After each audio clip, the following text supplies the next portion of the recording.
All right, guys, welcome into my official college football week number 12 hot take instant reactions. We had a surprisingly crazy week with the top 5 teams all struggling. And of course, Tennessee, bye-bye. I don't think people understand.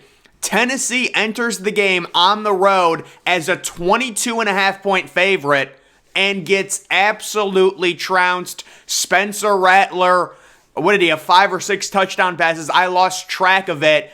But guys, I put out a video last week talking about Tennessee just being completely disrespectful, running up the score, throwing a deep pass with a minute left, already up by like 40 points on Missouri, and now this happens. This is karma. This is exactly what happens. You love seeing it. Tennessee, the defense is too bad, and you lose to a South Carolina team who really has not been good on offense all year at all. Tennessee is totally one-dimensional. Hendon Hooker, you hate to see an injury like that, certainly. Hopefully he's okay. We know he's been mocked in the first round. He's 24, 25 years old. Hopefully it's not a long-term injury or anything like that, but Tennessee is officially eliminated from playoff consideration. Obviously, 2-loss team that just got destroyed by South Carolina. Bye-bye.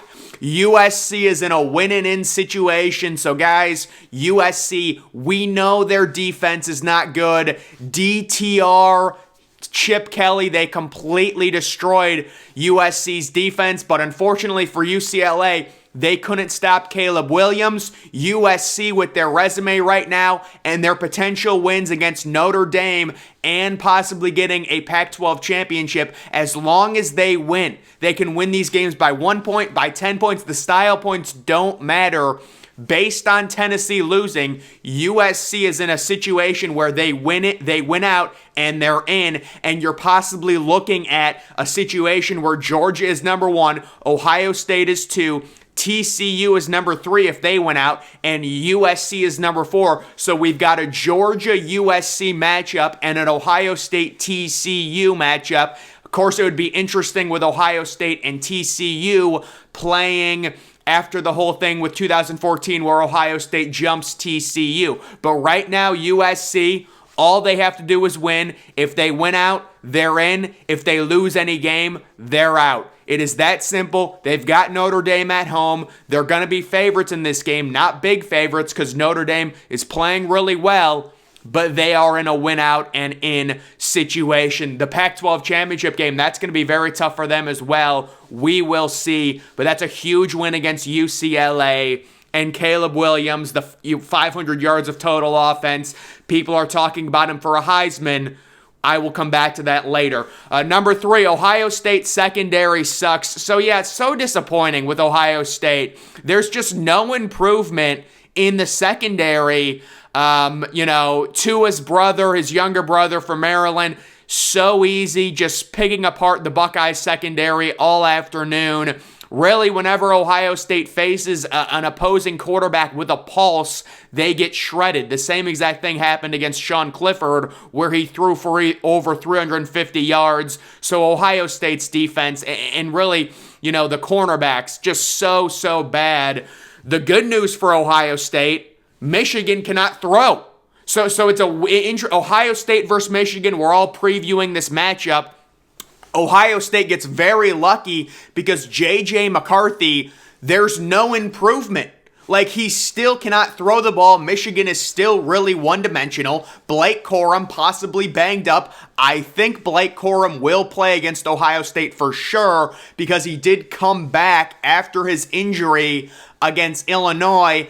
I think they wanted to be cautious with him. That's why they rested him. But for Michigan, there's a really growing bad trend of J.J. McCarthy being really inaccurate, and also Michigan not having legit elite skill position receivers to create significant separation and also create explosive plays, which is going to be a big issue because that's where Ohio State can be had. You should be able to throw for 350 yards against his Ohio State secondary, and right now, based on what J.J. McCarthy has shown us on the road, I don't think that's going to happen. We'll see how healthy Blake Corum is. Donovan Edwards, I'm sure, should be close to 100% coming back.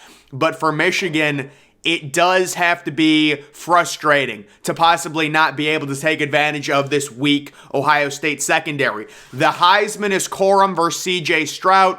I think it's that simple. If Michigan wins, Blake Corum has a huge game, he's the Heisman. If Ohio State wins, C.J. Stroud has a huge game, he's the Heisman. This has not been a good Heisman race at all. It's been very ugly. We've seen C.J. Stroud struggle 3 out of the last 4 weeks. Blake Corum getting injured, really only averaging like 6 yards per carry as well. I think it comes down to this game, and then if neither one of these players play well, they might just have to give it to Caleb Williams. And you know what? Caleb Williams has had a great year. It's weird because we haven't talked about Caleb Williams for the Heisman pretty much at all, but it is a situation where Drake May is completely out of it after that loss. Also, you've got Hendon Hooker completely out of it after the injury and the loss to South Carolina. It's like we're just trying to give it to someone. I think it's Corum or Stroud. If they both play bad, it's probably going to be defaulted to Caleb Williams. He does have big games left. I mean, I'm sure USC fans are really going to start hyping up Caleb Williams to win the Heisman, considering he has the Notre Dame game. And Notre Dame's probably going to be a top 15 team. The game is at home for USC. That's another potential to have a huge game, so we will see. But right now, you're talking about Ohio State and Michigan, 11-0 versus 11-0. I think the rightful winner of the Heisman is the winner of this game. You would think that if Ohio State wins, C.J. Stroud would have played well. If Michigan wins, Blake Corum would have played well. But we will see what happens. Florida State, Notre Dame, and Penn State are impressive right now. I've just got to give a shout out to each of these programs because they're playing great football. They keep winning. They keep dominating. And guys, you know, you look at Florida State dominating Louisiana, Notre Dame dominating Boston College, Penn State dominating Rutgers, and you're like, oh, it's not really impressive. Look at Ohio State and how bad they look against Maryland. Look at Michigan, and they're losing against Illinois with 5 minutes left in the game. Georgia with 16 points. It's like these games, these in-conference games are not easy. And I know Florida State did not play an in-conference game, but still, Florida State's been dominating everyone. These teams need shout-outs. They need to move up significantly in the next poll. All of the metrics love these 3 teams. All of them should be top 15 teams in the next college football playoff rankings that come out on Tuesday. Shout out to those teams. SEC only gets 1 team into the playoff, guys. I didn't add that on at the end, but so as long as LSU loses to Georgia in the SEC championship, the SEC is only getting Georgia. They will very likely be the number 1 overall seed. If LSU somehow wins, I'm guessing they will put a 2-loss LSU team into the playoff, but right now, I would be very surprised if Georgia lost to LSU, with Tennessee being eliminated, Alabama already having 2 losses, Ole Miss completely out of the picture after their loss to Arkansas. It is just going to be 1 team from the SEC. And guys, we could possibly get the setup of 2 teams from the Big Ten being in the college football playoff. I would say you need USC to lose 1 more game. If USC loses 1 more game, they're out of the picture. You can still have TCU make the playoff. You can still have Georgia make the playoff. And then the winner of the Ohio State-Michigan game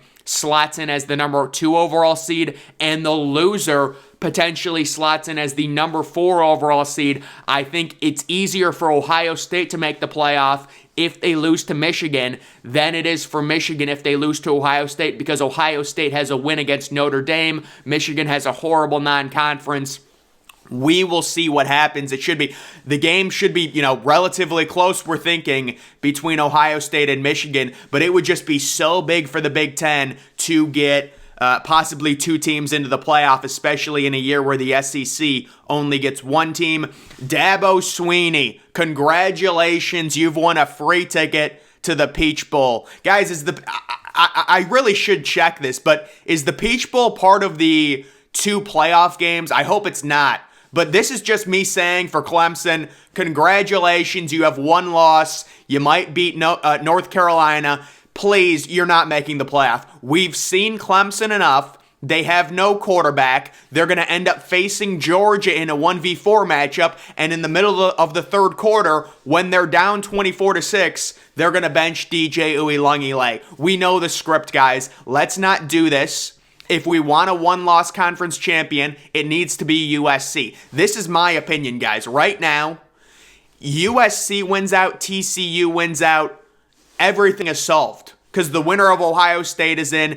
It gets a little interesting if TCU ends up losing the Big 12 championship game. I think they're going to face Kansas State. If they lose to Kansas State, now it becomes a whole debate between Clemson if they win, and TCU probably is out at that point, and then also the loser of the Ohio State-Michigan game. But guys, when it comes to Clemson, they're such a great program. They can go to the Pinstripe Bowl and have a great time, and we can give them a nice 5-star resort. We will give them everything. It's all we'll get complimentary breakfast, free breakfast, everything for DJ Uiagalelei. We'll give them a massage. Just keep them away from the playoff. We don't need to see Clemson lose 31-6 and you know, the whole quarterback situation, the whole charade with that. Number 10, Kansas State is a New Year's 6 team. I need to give them a shout out. They're playing great football. They annihilated Baylor. They come back on the road and beat West Virginia and drop a 40-burger in the first half. So Kansas State right now, I don't want to brag too much, but I did say they were my dark horse New Year's 6 team. So that is a credit to me. Unbelievable there. Ole Miss is exactly what I thought they were. So guys, I said Arkansas would beat Ole Miss. I didn't think it was going to be a domination. It turns out KJ Jefferson plays, and they just dominate and run all over Ole Miss. Ole Miss was always a paper tiger. They were due for multiple losses, in my opinion. They had played a very favorable schedule, just the way the SEC set it up, and now they do have 3 losses, and they need to be nowhere near a New Year's 6 bowl. Credit to Oregon football for getting that win against Utah. Oregon has had a great year. You know, it's just so unfortunate what happened and kind of the way it worked out with Oregon. I feel like my relationship with Oregon is completely dissolved because of the way I treated them. You know, they lose. I mean, listen, the week 1 game, guys, I don't want to get too much into it. It was really odd, the week 1 game against Georgia, and then Georgia the only reason Georgia was ranked number 1 all those weeks, you know, the close game with Missouri, the close game with Kent State, was because of that win over Oregon. That's what propped them up. So I just think it was a sad situation for Oregon. I feel bad for their program, and I am happy they are having a good year. DTR is a beast. Chip Kelly. Oh, Chip Kelly is so inspirational, guys. That UCLA offense. DTR, man. Is there a way that DTR... This is what I want to see happen. If Ohio State loses to Michigan, Ryan Day's fired immediately. Chip Kelly gets installed as Ohio State's head coach, and DTR, as a grad transfer, comes in and is Ohio State's quarterback when CJ Stroud leaves. But I think DTR has run his course. He doesn't have any eligibility left. He is amazing. I love DTR. He's so fast. He reminds me of Braxton Miller, and that offense was so great. Unfortunately for Chip Kelly, it is the defensive issues, right? We know that. But wow, I think DTR is better than Caleb Williams. I mean, guys, Caleb Williams, there's just something off. There's a lack of authenticity with Caleb Williams. There's something fake about Caleb Williams. I don't know what it is. It's sad. Texas A&M and Miami. NIL dumpster fires, guys. When you see Texas A&M and Miami, all you can do is point and laugh. Point and laugh. Texas A&M and Miami keep spending money and giving these 17-year-old kids $3 million, and let's see how they practice. Let's see how the locker room is. Disgusting. Unbelievable. Congrats to FIU, the official worst team in FBS. Guys, it was a long road. We originally thought it was Hawaii, then we thought it was FIU, then we thought it was UMass, but it turns out it was FIU. They get trounced by UTEP, and they are officially the worst program according to ESPN FPI and according to all the metrics in FBS. Congratulations. And then a shout out to Bijan Robinson with a generational type rushing performance against Kansas. Crazy numbers. Over 200 yards, 4 touchdowns. He is a beast. But guys, that is going to do it for my official college football week number 12 hot takes. Make sure you're following me on Twitter. Link to that's always in the description.